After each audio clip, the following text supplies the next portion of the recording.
ক্যালকাটাকে নিয়ে লিখেছে আমার সোনার বাংলা, আমি তোমায় ভালোবাসি। আমরা ভালোবাসি কাকে? আল্লাহকে ভালোবাসি। আল্লাহ বলছেন আল্লাযীনা আমানু আশাদ্দু হুব্বান লিল্লাহ, যারা ঈমান এনেছে সবচেয়ে বেশি ভালোবাসবে কাকে? রাসূল বলেছেন যারা আমাকে, আমার আল্লাহকে ভালোবাসে তারা ঈমানের স্বাদ পেয়ে যাবে। আল্লাহু আকবার। আমাদের ভালোবাসার একজন তিনি কে? রাসূলকে আল্লাহ বললেন তুমি বলো মান আহাব্বা লিল্লাহ ওয়া আবগাদা লিল্লাহ ওয়া আতা লিল্লাহ ওয়া মানা লিল্লাহ ফাকাদ ইসতাকমালাল ঈমান। যে আল্লাহর জন্য ভালোবাসলো, আল্লাহর জন্য ঘৃণা করলো, আল্লাহর জন্য দান করলো, আল্লাহর জন্য বিরত থাকলো, আল্লাহর হাবিবকে আল্লাহ বলেছেন তার ঈমান পরিপূর্ণ হয়ে যাবে। একজনের জন্য ভালোবাসতে হবে। কয়জন? একজন। আল্লাহকে ভালোবাসবেন তো? বাসবেন তো? আল্লাহর প্রথম ভালোবাসার দাবি কি বলেন? আল্লাহর প্রথম ভালোবাসার দাবি হলো লা ইলাহা ইল্লাল্লাহু মুহাম্মাদুর রাসূলুল্লাহ সাল্লাল্লাহু। আল্লাহ ছাড়া কারো আইন মানি না, কারো শিক্ষা ব্যবস্থা মানি না। ঠিক না? ঠিক। কোন বাচ্চাকে স্কুলে পড়ায়েন না, সব মাদ্রাসায় দেন। স্কুলগুলোতে কোনো পড়াশোনা নাই। ক্লাস 5 এর পোলাপান এখন বিড়ি খায়, মুক্তা গাছা খায় না। ক্লাস 6 এর পোলাপান গাঁজা বিক্রি করে, গাঁজা খায়। কোন লেখাপড়া নাই, ওরা করবে কি? আর মাদ্রাসাগুলোতে 5 বছর বয়সে আসে, 7 বছরে 30 পারা কোরআন হাফেজ। আসার পর থেকে পড়া আছে না নাই?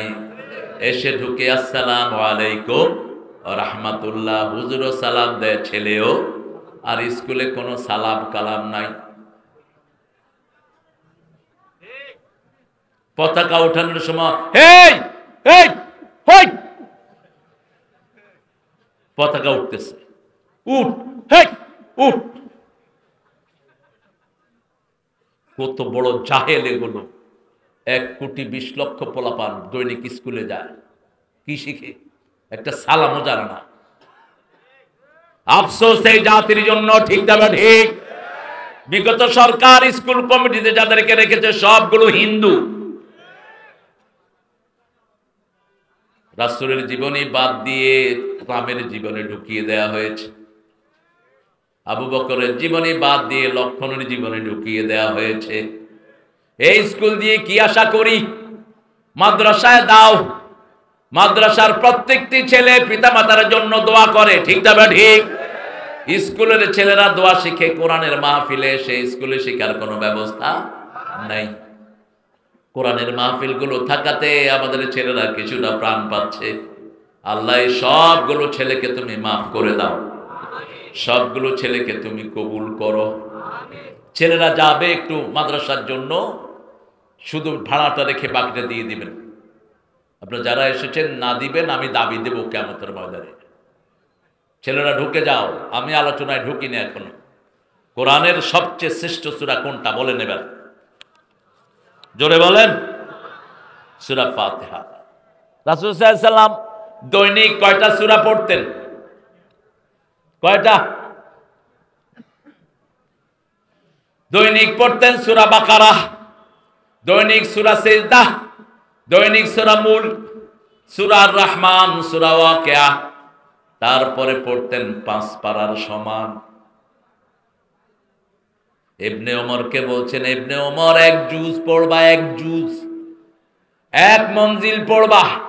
কোরআন 5 ভাগে বিভক্ত, পারা, রুকু, আয়াত। কথা কন। পারা বলেন, রুকু, আয়াত, মঞ্জিল। জোরে বলেন। সূরা। সূরা অর্থ কি? সূরা অর্থ প্রাচীর। সূরা অর্থ কি? প্রাচীর। এই যে দেয়াল দিয়েছেন, সূরা অর্থ প্রাচীর। এক প্রাচীর থেকে আরেক প্রাচীর একটা সূরা। আয়াত মানে নিদর্শন, পারা মানে চ্যাপ্টার, রুকু মানে যেখানে রাসূল সাল্লাল্লাহু আলাইহি ওয়াসাল্লাম একটু বেশি থেমেছেন, আয়াত মানে রাসূলের ফুল স্টপ করা জিনিস। অনেক আয়াতের মধ্যে দেখবেন সওয়াব লেখা। কি লেখা? সাল্লাল্লাহু আলাইহি ওয়াসাল্লাম। রাসূল ওখানে থেমেছেন, ওটা আয়াত হয়ে গেছে। কি হয়েছে? আয়াত হয়ে গেছে। আল্লাহ আমাদেরকে কোরআনের বন্ধু বানিয়ে দেন। এই কোরআনের ভিতরে মোট কয়টা সূরা? আরো জোরে বলেন। 114টা। এমন কোন মুসলমান নাই যার পেটে 3-4টা সূরা নাই, ঠিক না ঠিক? কোন মুসলমানের পেটে 4টা, কোন মুসলমানের 5টা, 20টা, 30টা, 114টা যে মুখস্থ করে তাকে আমরা কি বলি? হাফেজ বলি। কিন্তু সকল মুসলমানই হাফেজ। ইন্না নাহানু নাযালনা যিকরা ওয়া ইন্না লাহু লাহাফিজুন। সূরা হিজরের 9 নম্বর আয়াত। কয় নাম্বার? 9 নাম্বার। আমি কোরআনকে নাজিল করেছি, হেফাজতের দায়িত্ব নিয়েছেন কে? আর যেই হাফেজরা কোরআন হেফাজত করে ওদের ব্রেন শরীরকে আল্লাহ লৌহে মাহফুজ বানায়া দেয়। এদের মতো মর্যাদা কারো হয় না।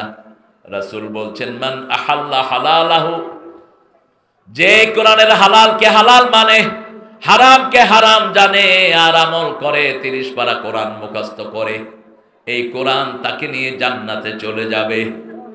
শুধু তাকে নিবে না, 11 জন এমন ব্যক্তিকে তার সাথে নেওয়ার ক্ষমতা দেয়া হবে যাদের উপরে জাহান্নাম ওয়াজিব হয়ে গেছে। আল্লাহ আমাদের যতগুলো ছেলে এখানে পড়ছে সবাইকে কোরআনে হাফেজ বানিয়ে দাও, আলেমে হক্কানি বানাও। এখন বলেন, রাসূল সাল্লাল্লাহু আলাইহি ওয়াসাল্লাম প্রতিদিন কয় পারা পড়তেন? কয় পারা? কয় পারা? কমসে কম, কিন্তু আরো বেশি পড়তেন। ইবনে ওমরকে বলছেন 5 পারা পড়বে, 1 মঞ্জিল পড়বা, 7 মঞ্জিলে কোরআন শেষ। সাধারণ লোকেরা পড়বেন 1 পারা। কয় পারা? আপনি বলবেন আমি কোরআন পড়তে পারি না। আপনি তো মোবাইল চালাইতে পারেন, মোবাইলে নাটক দেখতে পারেন, ঠিক তবে ঠিক?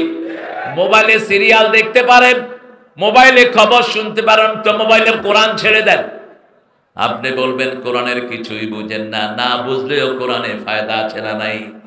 আলিফ লাম মিম আমরা বুঝার শক্তি, হা মিম সাদ বুঝেন কে? কাফ হা ইয়া আইন সাদ কে বুঝেন? কিন্তু পড়লে সওয়াব আছে না নাই? আরবিতে একটা গল্প পড়েছিলাম, জুলুস মাআল কোরআন, সিটিং উইথ দ্য কোরআন, কোরআনের সাথে বসা। Once upon a time, one Arabian person, he couldn't understand the Quran, but all the time he used to sit in Quran. His children used to say to him, Daddy, you don't understand the Quran, why are you sitting with it? একটা গল্প আরবিতে ছাপা হয়েছে। একজন বাবা ছিলেন, তিনি কোরআন বুঝতেন না। যেমন আমাদের অনেকে বাংলা ভাষা আমরা বুঝি না, ঠিক কিনা? যেমন আমি যদি বলি হরির উপর হরি, হরিতে ধরিতে হরি, হরিতে লুকায়, অর্থ কি? এটা বুঝতে হলে ভালো পড়াশোনা করতে হবে। আরবি সব আরবরা বুঝে না, এটাই স্বাভাবিক। যেমন আমরা বাংলা ভাষাভাষীরা সব বাংলা